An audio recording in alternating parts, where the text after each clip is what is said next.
constituency. The freedom of the people will return to the people. Justice will prevail. And it is from this very ground that I stand that a revolution will start. A revolution where people will be empowered. A revolution where people will fight for their rights.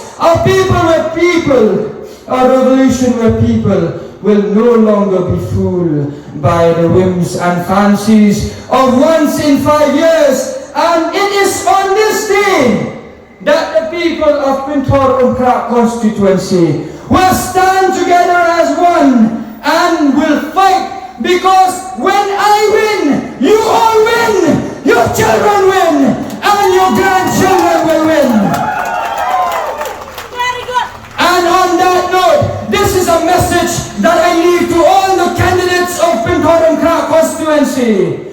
You can spend your money on these people, but these people are no longer fooled. These people will take their money because it is their money. The money that you've stolen from them for the last 50 years. The money that you've stolen from them for the last 5 years. And the money that you've stolen to enslave them, to make them slave.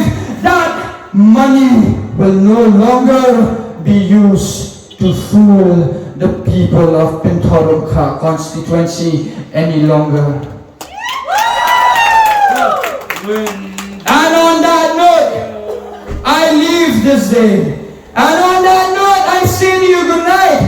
But I will not leave until I introduce myself to all of you who are staying in this nook and corner of this constituency. I am Mayborn lyngdoh. I am the voice of the people. And I am coming for you. And I am coming to win this election. And may you always remember, how proud, how proud, how proud. Thank you so much. Kublai Sibon, Kublai Siajarmo, Oblem Gurkuyubi.